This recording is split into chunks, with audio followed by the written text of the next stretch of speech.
Black Beauty by Anna Sewell. Chapter 13. The Devil's Trademark. One day, when John and I had been out on some business of our master's, and were returning gently on a long straight road, at some distance we saw a boy trying to leap a pony over a gate.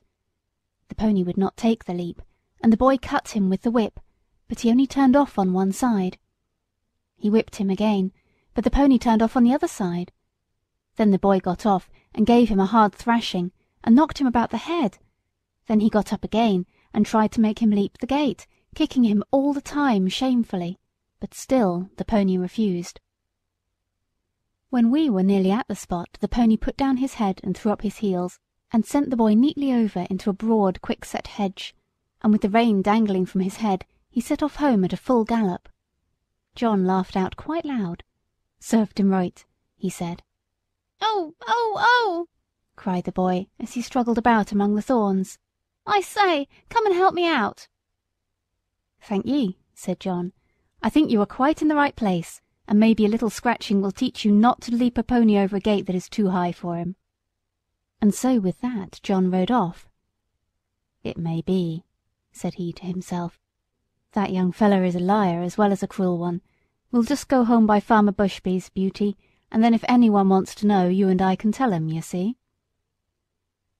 So we turned off to the right, and soon came up to the stackyard, and within sight of the house. The farmer was hurrying out into the road, and his wife was standing at the gate, looking very frightened. "Have you seen my boy?"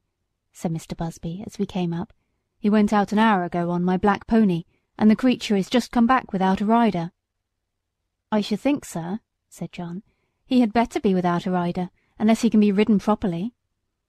"What do you mean?" said the farmer. "Well, sir, I saw your son whipping and kicking and knocking that good little pony about shamefully, because he would not leap a gate that was too high for him. The pony behaved well, sir, and showed no vice, but at last he just threw up his heels and tipped the young gentleman into the thorn hedge. He wanted me to help him out, but I hope you will excuse me, sir, I did not feel inclined to do so. There's no bones broken, sir, he'll only get a few scratches. I love horses, and it riles me to see them badly used. It is a bad plan to aggravate an animal until he uses his heels. The first time is not always the last." During this time the mother began to cry. "Oh, my poor Bill! I must go and meet him. He must be hurt." "You had better go into the house, wife," said the farmer. "Bill wants a lesson about this, and I must see that he gets it. This is not the first time, nor the second, that he has ill-used that pony, and I shall stop it. I am much obliged to you, Manly. Good evening." So we went on, John chuckling all the way home. Then he told James about it, who laughed and said, "Serve him right. I knew that boy at school. He took great airs on himself because he was a farmer's son. He used to swagger about and bully the little boys. Of course, we elder ones would not have any of that nonsense, and let him know that in the school and in the playground, farmers' sons and labourers' sons were all alike. I well remember one day, just before afternoon school, I found him at the large window catching flies and pulling off their wings. He did not see me, and I gave him a box on the ears that laid him sprawling on the floor. Well, angry as I was almost frightened. He roared and bellowed in such a style. The boys rushed in from the playground, and the master ran in from the road to see who was being murdered. Of course I said fair and square at once what I had done and why. Then I showed the master the flies, some crushed and some crawling about helpless, and I showed him the wings on the window-sill. I never saw him so angry before. But as Bill was still howling and whining, like the coward that he was, he did not give him any more punishment of that kind, but set him up on a stool for the rest of the afternoon, and said that he should not go out to play for that week.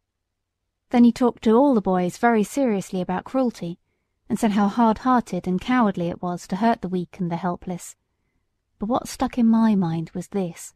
He said that cruelty was the devil's own trademark, and if we saw anyone who took pleasure in cruelty, we might know who he belonged to, for the devil was a murderer from the beginning, and a tormentor to the end.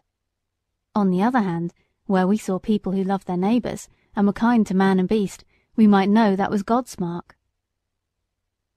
"Your master never taught you a truer thing," said John. "There is no religion without love, and people may talk as much as they like about their religion, But if it does not teach them to be good and kind to man and beast, it is all a sham. All a sham, James, and it won't stand when things come to be turned inside out." Chapter 14